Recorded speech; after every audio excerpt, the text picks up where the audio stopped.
बच्चूभाऊ कडू यांना मी अशी विनंती करतो की आपण 2 शब्द सांगावे.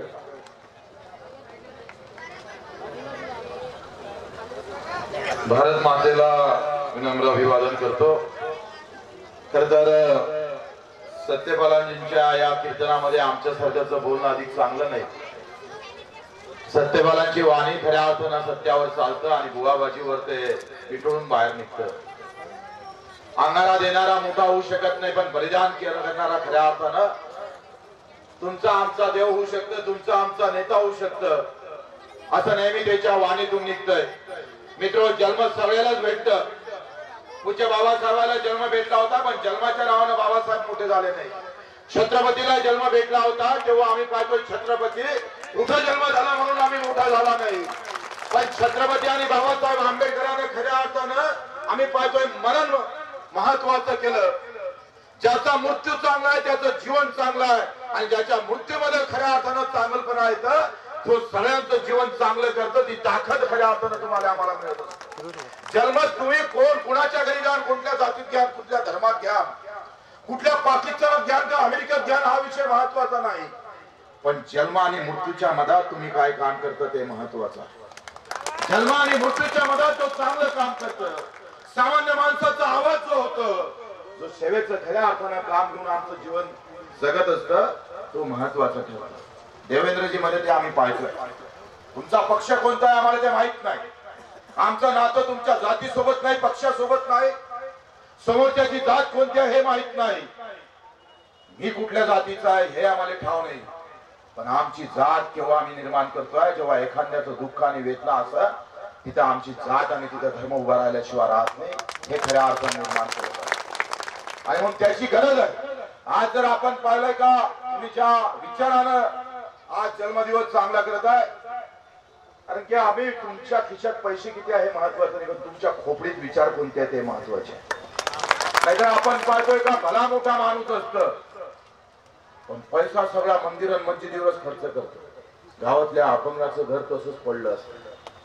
मस्जिदीची उंची वाढत चालली, मंदिराची उंच वाढत चालली, पंजले 2 पाय नाही, हात नाही, डोळे नाही, त्याचं घर पडलेलं आहे. अर्थ काय? अरे 2 इंच मस्जिदीची उंची कमी कर, 2 इंच मंदिराची उंची कमी कर, माझ्या अपंग बांधवाचं घर बांधण्याची ताकद ठेव. तिथे खऱ्या अर्थानं परमार्थ आम्ही पाहिजे. आपण पाहिजे 30-30 किलोमीटरवर साधू संतांची खान, जे का रंजले गांजले त्याची म्हणे जो आपुले तोची साधू ओळखावा, असं म्हणणारा हा संतांचा महाराष्ट्र. आणि तिथं आम्ही नाही तिथं खर्च करत असणार, तिथं आम्ही पाहतो का आज पोस्टरबाजी शिवाय दुसरं काही सापडत नाही. आणि त्या सगळ्या वातावरणामध्ये देवेंद्रचं काम आम्ही आपल्याकडून अपेक्षा आहे का तुम्ही जिल्हा परिषद सदस्य नाही झाले तरी चालेल, आमदार नाही झाले तरी चालेल, पण तुम्ही कार्यकर्ता निर्माण झाला पाहिजे, कार्यकर्ता तुमच्या रानात असला पाहिजे. माझ्या मायबावलीच्या पोटात दुखत असेल, एखाद्यावर अन्याय होत असेल तर तुमच्या खऱ्या अर्थानं पेटून उठता आलं पाहिजे. ते कार्यकर्ता भावना तुमच्या शिल्लक राहणं महत्वाचं आहे. आमदार तो हृदय होतो, हो याला काही पैसेवाला आमदार होतं, जातीच्या नावानं आमदार होतोय, पण खऱ्या अर्थानं काम करून आमदार होता आलं पाहिजे. भाऊ तुम्ही आम्ही पाहतो का लाठी मागं लाट येत राहतं, पण लाट कुठं थांबवल्या जातोय. माझ्या मतदारसंघातल्या लोकांना लाट थांबवली, तुफान उभं केलं आणि सेवा करणारा बच्चू कडू तिसऱ्यांदा निवडून आणला. आपली कामात ताकद असतं, सेवेत ताकद असतं. मित्र, तुमच्या सामान्य माणसाच्या गरजा फार मोठ्या नसते, अतिशय कमी असतं. सोयाबीनचे भाव 4599 शिफारस केली आणि 2000 सोयाबीन विकावं लागलं. एखादा नेता गावात येतं 25 कोटीचं उद्घाटन घेऊन जातोय, पण त्या गावातले 50 कोटी लुटलेले असते. सोयाबीनला एका क्विंटला माग 2000ची लूट झाली. एका गावात किमान 25 ते 40 कोटीचं लुटलं आणि 2 कोटीचं उद्घाटन करून येणारे आमदार खासदार आले. तुम्ही आम्ही जबाब विचारला पाहिजे, लुटलं किती दिलं किती ते पहिले सांग, हमारी लूट किती. तो कुठल्या पक्षाच्या जातीचा विषय महत्वाचा नाही, विषय महत्वाचा आहे तुमच्या लुटीचा. ते जातीचं नाव घेऊन लुटल्या जात नाही, कष्ट करणारा काम करणाऱ्या माणसाला लुटल्या जातं. एनपीसीचं आंदोलन जे केलं, देवेंद्रजीची माझी ओळख कुठल्या रेस्ट हाऊस वर झाली नाही, हॉटेलवर झाली नाही.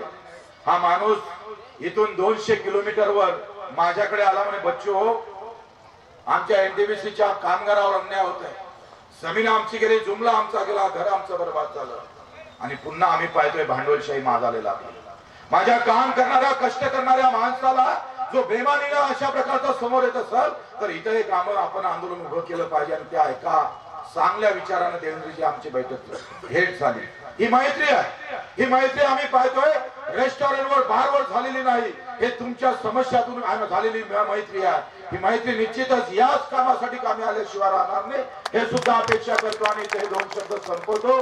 जय हिंद जय महाराष्ट्र. एक सत्यपालजी जर तुम्हाला माहित नाही थोडस सांगतोय कारण सत्यपाल फक्त बोलणारा माणूस नाहीये. आम्ही पाहतोय बोल मानो तेरी क्या इच्छा है तथाच तू घर बन जाएगा अशा विचारातला सत्यपालजी नाहीये. सत्यपालजीने आपली स्वतःची पत्नी जेव्हा मरण पावली मित्र एखादा विचार करता एवढा मोठा महाराज आहे एवढे मोठे भक्त आम्ही तिकडे पाहतोय सगळ्या इकडे असताना विचाराचे भक्त अंगाला देणाऱ्याचे भक्त नाही सत्यपालजीकडे. पण या माणसाला विचार करायला माहित आहे सगळ्या खानदानीचा विरोध केला आणि आपल्या स्वतःच्या पत्नीचं अवयदान केलं. ते मेडिकल मध्ये आम्ही पाहतोय का ते सर्व शरीर दान करून दिलं. आज त्यांच्या माध्यमातून हजारो आम्ही पाहतो अभ्यास तिथे आमचे डॉक्टर लोक करतात. याच्यासाठी एकदा सत्यपालजीचं आपण टाळ्या वाजून स्वागत केलं पाहिजे कारण हा सन्मान आहे. निवड बोलून चालणारा माणूस नाही तर करून काम करणारा कार्यकर्ता सुद्धा सत्यपालजी महाराजांमध्ये आपण पाहतोय. म्हणून त्यांना सुद्धा खास करून शुभेच्छा देतो आणि हे दोन शब्द संपवतो. जय जय महाराज.